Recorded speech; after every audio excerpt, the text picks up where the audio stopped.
No one expected what came next. The room went silent, then exploded. That's how fast Jasmine Crockett flipped the script, shutting down Karoline Leavitt's racist remark in a moment that left jaws on the floor and applause ringing through the studio. In a political climate already thick with tension, one moment can set the internet on fire. That moment came when Jasmine Crockett, known for her unapologetic voice and razor-sharp wit, clashed head-on with Karoline Leavitt. The exchange wasn't just heated, it was historic. And what Crockett did next? It had everyone talking. The tension was thick enough to cut with a knife, and all it needed was one spark. That spark was Jasmine Crockett. It all started on a crisp Thursday evening during a nationally televised panel discussion.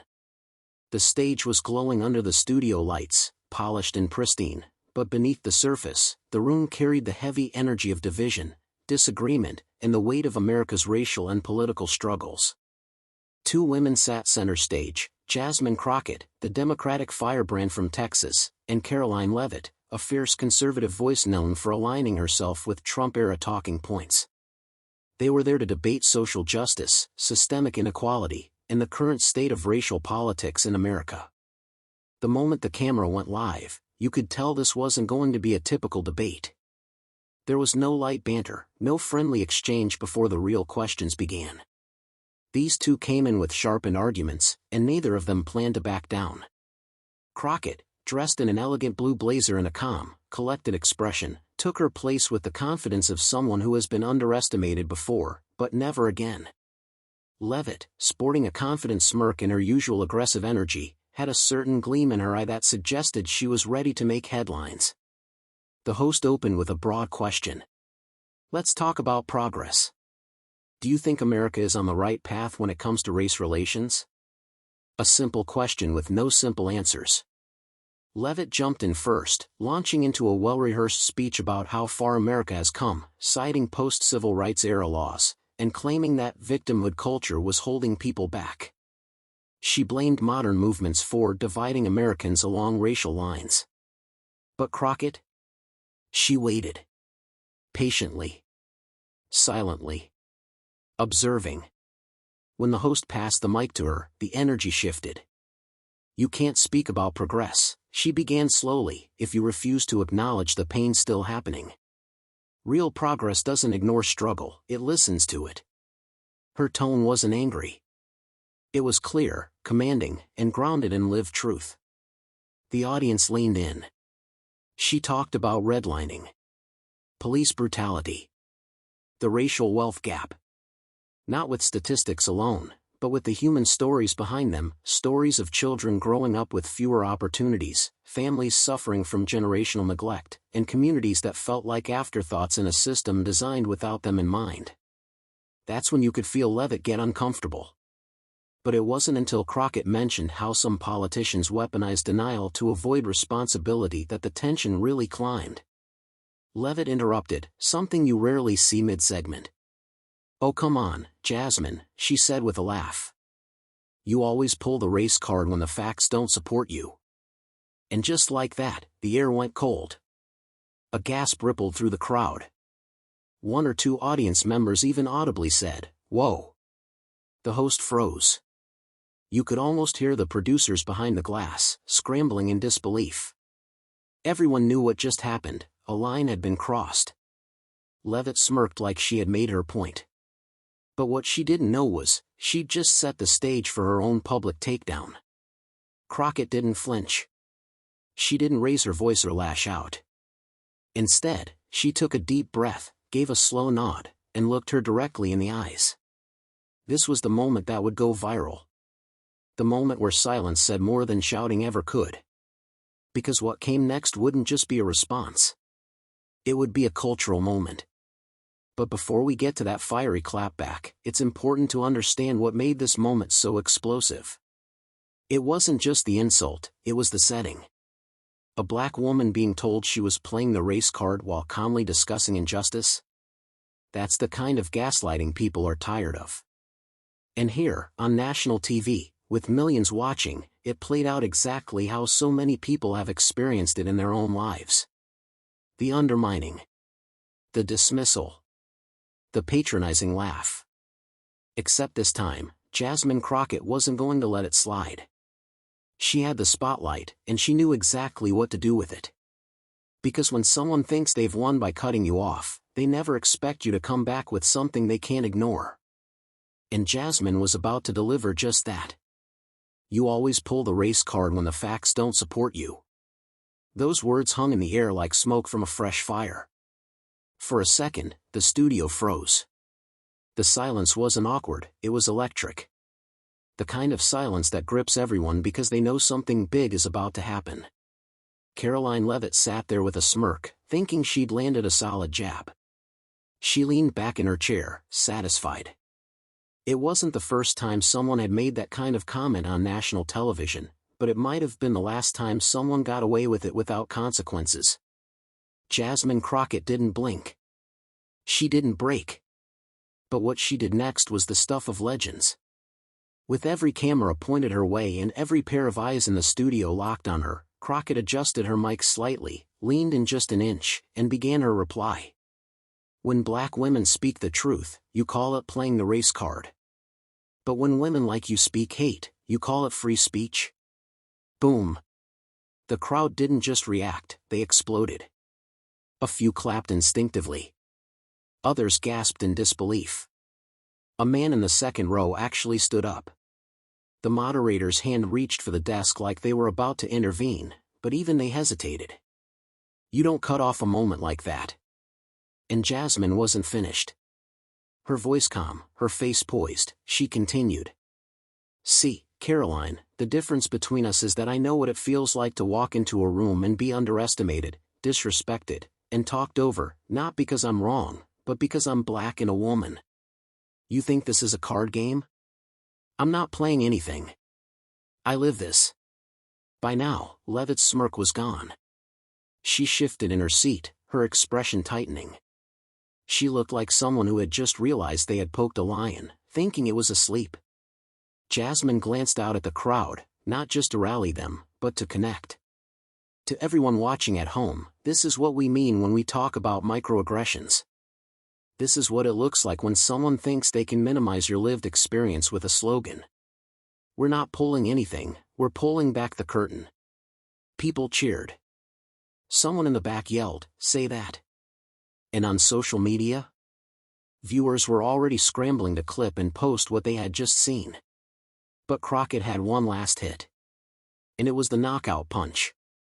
You don't get to tell me, or any person of color, when racism is real. You don't get to define it from a place of comfort. And I don't need permission to call it out. I've spent my whole life being polite about it. But tonight? You'll hear me. She ended the sentence, sat back in her seat, and looked straight ahead. That was it.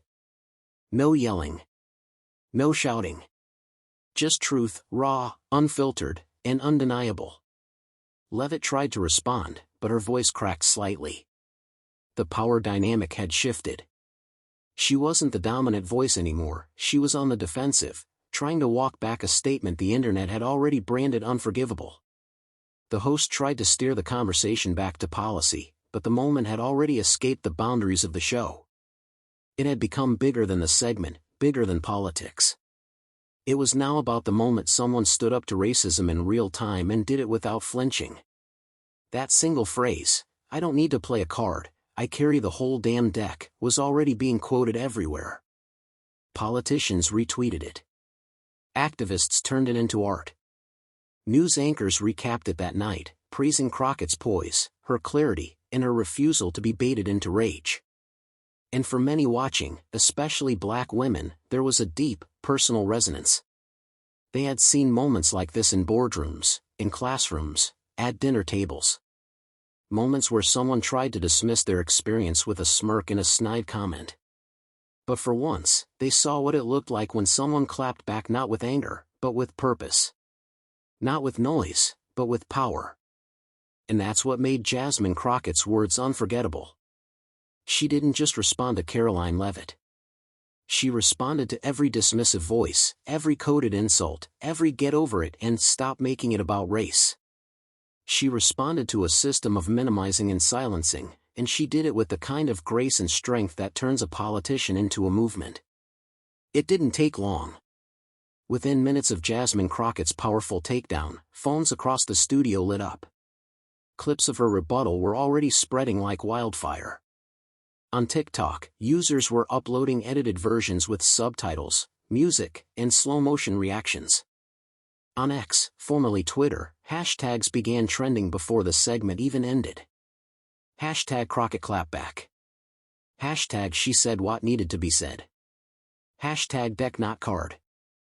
Hashtag Jasmine Wins. The internet had seen political debates before, but this one was different. It wasn't just about political ideology. It was about the power of calling out racism directly, without fear, without backing down, and without giving in to the usual be polite script.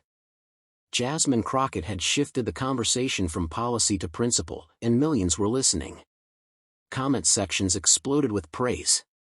This wasn't a clapback. This was a whole cultural shift. Hashtag Queen Energy. She didn't just shut it down, she educated the entire panel. I felt that in my soul. Jasmine Crockett just spoke for an entire generation. One TikTok creator uploaded the clip with the caption, "Black women don't play the race card.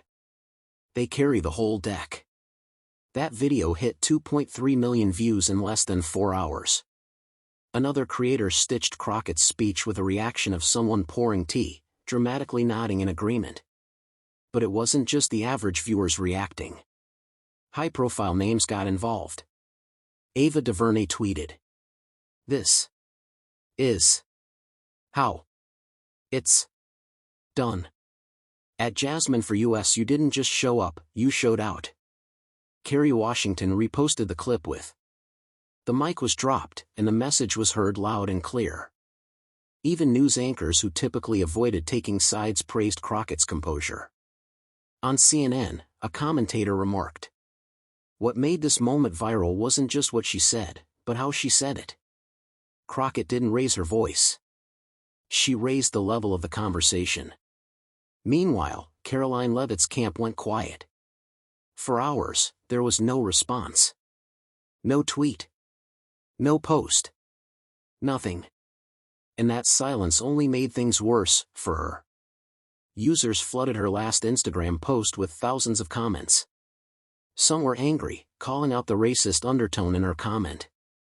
Others were sarcastic. "So, that race card didn't work, huh? Looks like Jasmine brought the whole Uno deck. Next time, think before you speak. Or just don't speak." Some conservative outlets tried to spin the moment. A few called Crockett overly sensitive or accused her of performative outrage, but those voices were quickly drowned out. Because here's what made this moment so potent, it was authentic. There was no script. No grandstanding. Just raw, unfiltered truth. Crockett didn't just react, she educated.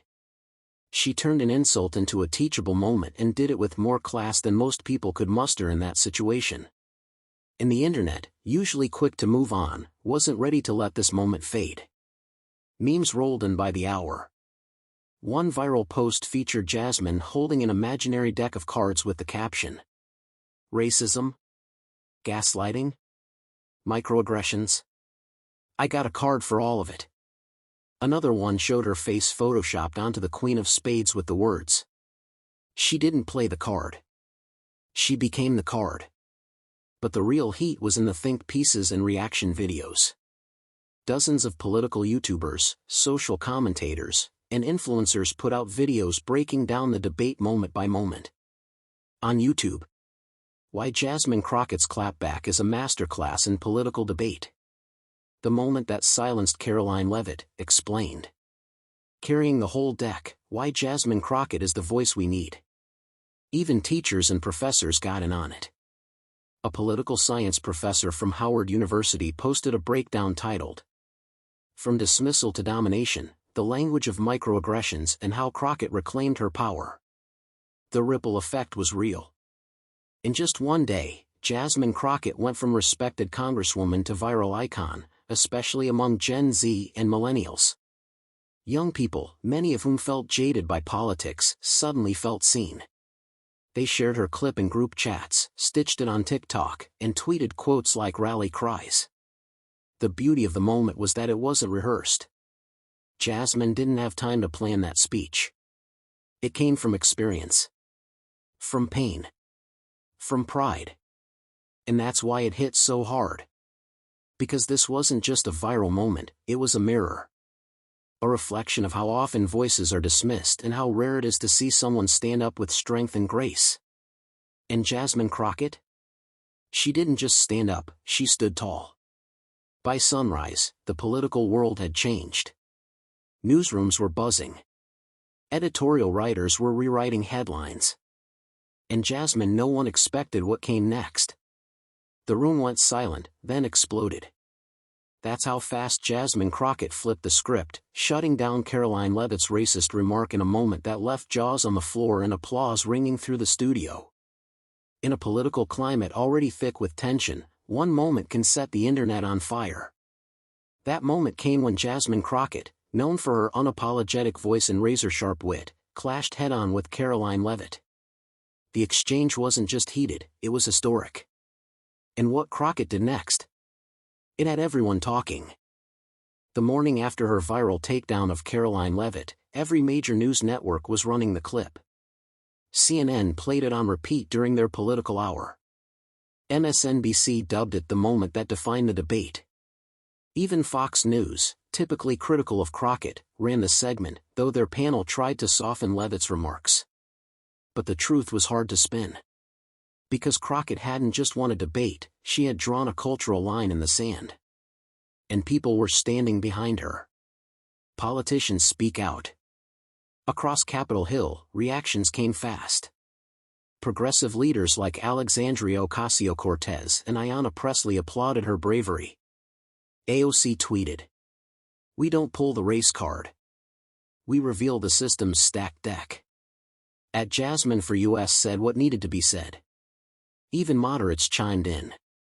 Senator Cory Booker released a short video praising Crockett's poise, saying, "Crockett's voice was calm, but her words shook the floor. That's leadership." Meanwhile, Karoline Leavitt's office issued a short, vague statement hours after the backlash, claiming her comment was misinterpreted and insisting that she respects all Americans regardless of race. But that only made things worse. Commentators saw it for what it was, damage control. People weren't buying it. Her silence immediately after the moment, followed by a non-apology, looked weak. The public wanted accountability, not vague PR language. And it didn't help that clips of Leavitt from previous debates, where she made similar remarks downplaying racial injustice, began circulating again. This wasn't a one-time mistake, it looked like a pattern. A new role model emerges.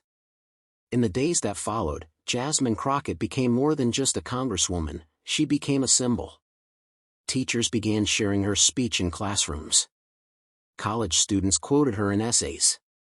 Black women in corporate America called the moment liberating and empowering. One user on LinkedIn posted, "As someone who's had to smile through ignorance in board meetings, watching Jasmine Crockett speak truth without raising her voice felt like justice." A podcast hosted by Black female entrepreneurs titled their next episode, "Carrying the Whole Deck, Why We're All Feeling Seen." Fashion brands posted aesthetic edits of her quote. One photo of Crockett in a power pose was captioned, "She didn't come to play. She came to lead." And perhaps most significantly, high school students started calling her Auntie Jasmine online, a sign of both respect and relatability. That's how deeply her words resonated. The impact on Leavitt's career. Karoline Leavitt, meanwhile, faced mounting pressure. Her scheduled appearance on a popular conservative radio show was quietly canceled. A planned town hall was postponed. And her latest fundraising email, sent the day after the debate, was bombarded with replies that read more like public criticism than support. Even some Republicans distanced themselves, especially younger ones. They knew that in today's political landscape, dismissing race and identity isn't just a bad look, it's a career liability. And the moment gave many conservatives pause. For every diehard supporter defending her, 5 others were asking, was that really necessary? She could have made her point without going there. Crockett didn't look angry, she looked right. It's not often that a political figure gets called out so powerfully, so publicly, and with such grace that even opponents have to step back. But that's exactly what Jasmine Crockett pulled off. Crockett responds with class. Jasmine's first response the next morning wasn't loud. It wasn't boastful. It was a tweet. I don't carry cards. I carry truth. And last night, it spoke for itself. No hashtags. No tagging Leavitt. Just clarity and confidence. Later that afternoon, she went live on Instagram, thanking her supporters. She said, "I didn't plan that moment. I just refused to be silenced. For anyone who's ever been talked over, minimized, or told they were too much, that moment wasn't just mine. It was ours." Thousands watched live. Comments streamed in like a river. "Queen. Preach. We needed this. Next stop, Senate?" She smiled and ended with a message that echoed long after the live ended. Let's keep the conversation going. And let's not just speak truth, let's make it policy. In less than 24 hours, Jasmine Crockett went from defending her truth to leading a national conversation. Not because she shouted, but because she stood tall, spoke clearly, and refused to let racism be disguised as a difference of opinion. That's what made this moment different. And the world was watching. Not all moments go viral. Fewer still make history. But this one did both. When Jasmine Crockett shut down Karoline Leavitt's racist remark, it wasn't just a powerful rebuttal, it was a cultural flashpoint. A line had been drawn, and everyone watching knew it. What came next wasn't just applause. It was a shift in how people, especially Black women and communities of color, felt seen, heard, and represented in the national conversation. Because here's the truth, for decades, conversations about race have been wrapped in discomfort, denial, and defensiveness. People are told to move on, to stop making it about race, or worse, that they're just playing a card. But what Crockett showed the world that night is that this isn't a game, it's life. And the people affected by it are done being silent. It was more than politics. Jasmine Crockett's response wasn't about scoring political points. It was about reclaiming the narrative. Too often, when racism is subtly, or overtly, presented in debates, it's brushed off, laughed off, or drowned out.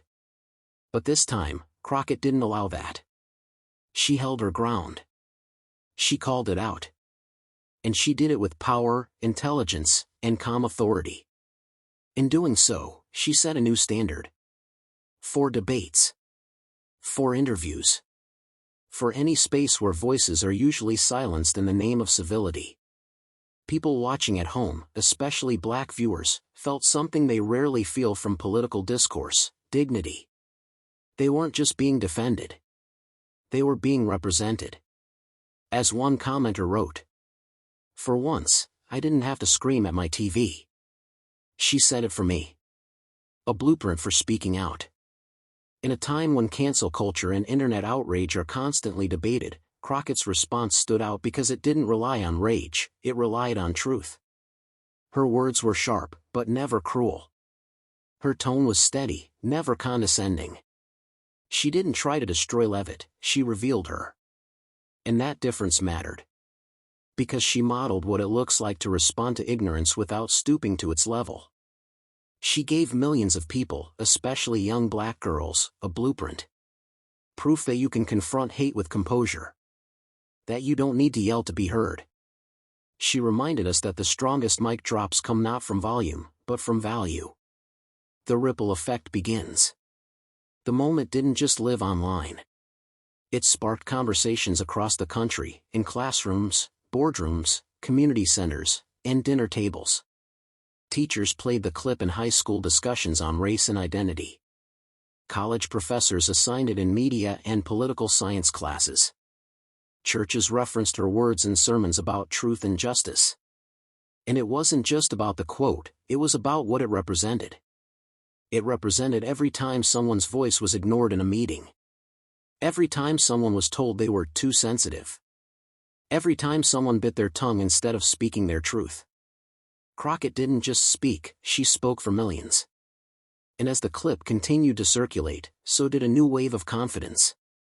A new wave of resolve. People weren't just cheering for her. They were finding their own voice in her words. A rising star cemented. Before this moment, Jasmine Crockett was seen as a rising voice in Democratic politics, a fierce speaker with passion and potential. But now? She's a force. And more importantly, she's now viewed as someone who can't be silenced. Fundraising for her campaign tripled within 48 hours. National media outlets requested interviews. Grassroots organizers began calling for her to headline events. She went from being one to watch to being the one everyone's watching. And the political world knows it. Allies are excited. Opponents are nervous. Because Crockett didn't just survive a confrontation, she owned it. She didn't have to insult or interrupt. She didn't have to raise her voice. She just told the truth. And when you do that, the whole room listens. The moment lives on. A week later, people were still talking about it. Someone turned her quote into a mural on a brick wall in Houston. It read, "I don't play the race card, I carry the whole damn deck." Artists created digital illustrations of her face. Students made spoken word poems inspired by her delivery. And grassroots activists added her clip to presentations on racial justice. Because when a moment is real, it doesn't fade, it fuels something bigger. That's what Jasmine Crockett did. She didn't just clap back. She ignited a movement. Crockett reminded us that calling out racism isn't rude, it's necessary. That standing firm in your truth doesn't make you angry, it makes you powerful. And that one woman, sitting in a studio full of cameras, can shift an entire conversation by simply refusing to back down. That's not a viral moment. That's a legacy in the making. One mic. One moment. One woman who refused to be silenced. Jasmine Crockett didn't just shut it down, she lit the whole stage on fire. That wasn't just a debate win, that was a cultural statement. If you felt that power, if you believe in truth over noise, hit that like button, drop your thoughts in the comments, and don't forget to subscribe. Because here on The Union Show, we bring the moments that matter, loud, raw, and real. This is where truth lives. And the mic? We drop it every time. Catch you in the next one.